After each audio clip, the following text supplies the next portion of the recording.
4/20/2019 इस मामले की तारीख है। मेघन न्यूटन नाम की इंग्लैंड की एक युवती अपनी उम्र के बावजूद रुझानों पर स्टॉक में रहती थी। मेघन बुद्धिमान थी और कोचिंग फुटबॉल के अलावा विश्वविद्यालय में दाखिला लेने के लिए अपने परिवार में पहला व्यक्ति बनने के लिए प्रेरित थी।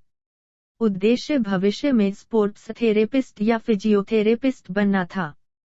खेल के लिए जुनून मेघन को अपने समुदाय में बहुत अच्छा करने के लिए प्रेरित करता है। उसके सप्ताहांत रात को कोचिंग देने के लिए समर्पित थे और सेवन्स टीमों के तहत चमत्कार। इसके अलावा उसने टीम के उपकरणों के लिए पैसे जुटाए। यह सर्वविदित था कि उसने जरूरतमंद सभी की मदद की। वह बुजुर्ग व्यक्तियों से निपटेगी जो अपनी खरीदारी नहीं कर सकते थे और उनके लिए इसे प्राप्त कर सकते थे। वह 4/20/2019 को कुछ करीबी दोस्तों के साथ बाहर गई थी। बैंक की छुट्टी के लिए बाहर जाने से पहले उसने मछली और चिप की दुकान पर काम किया था। एक बार में कुछ पेय के बाद वह एक नाइट क्लब में गई थी।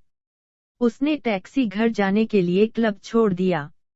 मेघन अपने आप से एक छोटे से अपार्टमेंट में रहती थी। जबकि वह टैक्सी के आने का इंतजार करती थी, उसने देखा कि जोसेफ ट्रेवर शेली नाम का एक पुराना दोस्त एक अर्धसमर्थक फुटबॉल खिलाड़ी था और मेघन उसे स्कूल से जानता था। इसलिए उन्होंने खेल के लिए एक जुनून साझा किया और दोस्त थे। वे अक्सर रात में एक दूसरे को देखते थे, लेकिन वे विशेष रूप से करीबी नहीं थे। जोसेफ ने मेघन को टैक्सी रैंक पर बताया कि उसने उस रात ड्रग्स लिया था और यहाँ तक कि पुलिस अधिकारी के साथ भी भाग गया था, जो उसे वापस स्टेशन ले गया और उसका बैग जब्त कर लिया। उसे रिहा कर दिया गया और बाद में लौटने के लिए कहा गया। जोसेफ फिर अपनी रात के साथ चला गया और मेघन को एक टैक्सी रैंक पर पाया। उसने उसे बताया कि उसके माता पिता उसे उस स्थिति में देखने के लिए उग्र होंगे और उदार व्यक्ति होंगे। जब तक कि ड्रग्स ने यहाँ नहीं पहना था, तब तक उसका स्वागत किया गया था। हम देखते हैं कि वे मेघन के अपार्टमेंट के रास्ते में एक साथ टैक्सी में बैठते हैं। जोसेफ के पिता ने उसे यह पूछने के लिए पाठ किया कि वह कहाँ था। उसने एक गलत संदेश भेजा और दावा किया कि वह अपने आगमन पर एक पुरुष मित्र के साथ रह रहा था। मेघन आराम से था और अपार्टमेंट के फुटेज से सब कुछ सामान्य लग रहा था।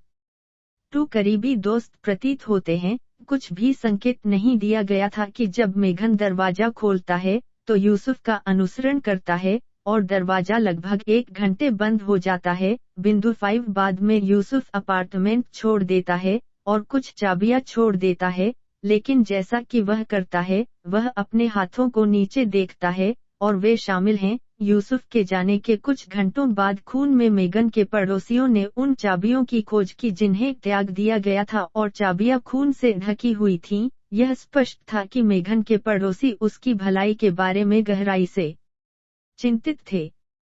इसलिए जब किसी ने दरवाजे का जवाब नहीं दिया तो उन्होंने अपने अपार्टमेंट में प्रवेश करने के लिए अपनी चाबियों का इस्तेमाल किया ताकि वे उस पर जांच कर सकें। जब वे अपार्टमेंट में प्रवेश करते थे तो उन्हें मेघन के निर्जीव शरीर का पता चला। उसे चाकू मार दिया गया था और उसके बिस्तर में मृत के लिए छोड़ दिया गया था।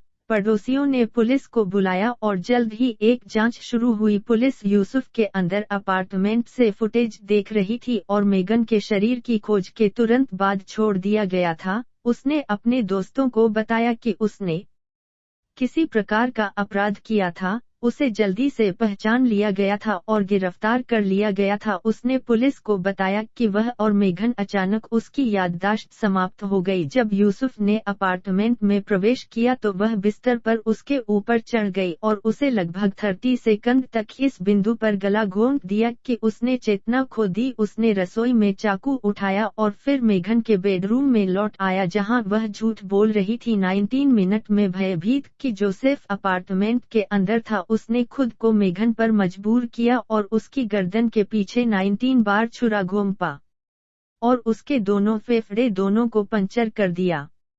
मेघन को चाकू मारने से पहले जिंदा था, लेकिन वीडियो में होश में नहीं आने पर वह पूरी तरह से आराम से दिखाई देती है।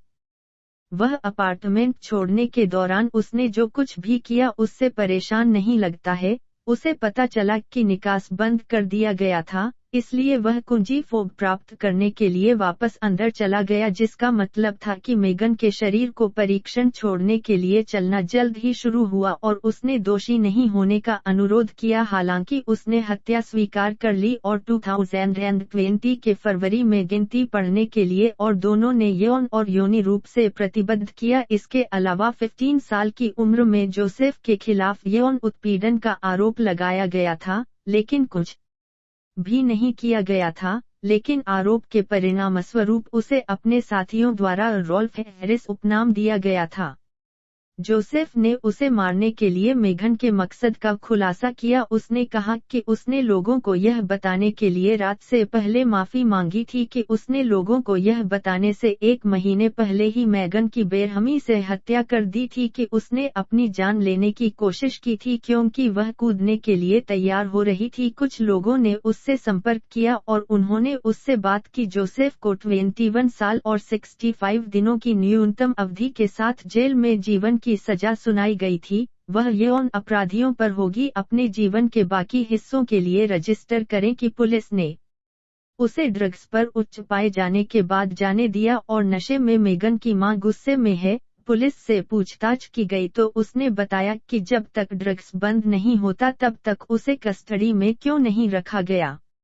रिपोर्ट करने के लिए आदेश। जोसेफ के पिता स्टैफोर्डशायर पुलिस बल के लिए एक पुलिस अधिकारी थे और उनकी मां ने पुलिस के लिए भी काम किया था, इसलिए वे संभवतः उन्हें अपने माता पिता के माध्यम से जानते थे और उन्हें इस शर्त पर छोड़ने की अनुमति दी थी कि वह स्वतंत्र पुलिस आयोग की जांच के बाद घर लौट आएंगे जब हत्या एक फिजियोथेरेपिस्ट बनना अगर मेगन अभी भी जीवित थे। हालांकि उन्हें एक हत्यारे द्वारा छोटा कर दिया गया था जिसने टैक्सी रैंक में अपनी अच्छी प्रकृति का लाभ उठाया था। अगर वह उस रात बीमार हो गई थी या एक टैक्सी के बजाय एक उबेर का आदेश दिया था, तो वह अभी भी जीवित रहेगी। हम सभी एक हत्यारे के साथ दौड़ सकते थे यदि हम कहीं पहले बीमार हो गए थे, लेकिन हम इसे याद करते हैं कि आप सदस्यता लेते हैं और यह सुनिश्चित करने के लिए अधिसूचनाएं चालू करते हैं कि आप इसे याद नहीं करते हैं।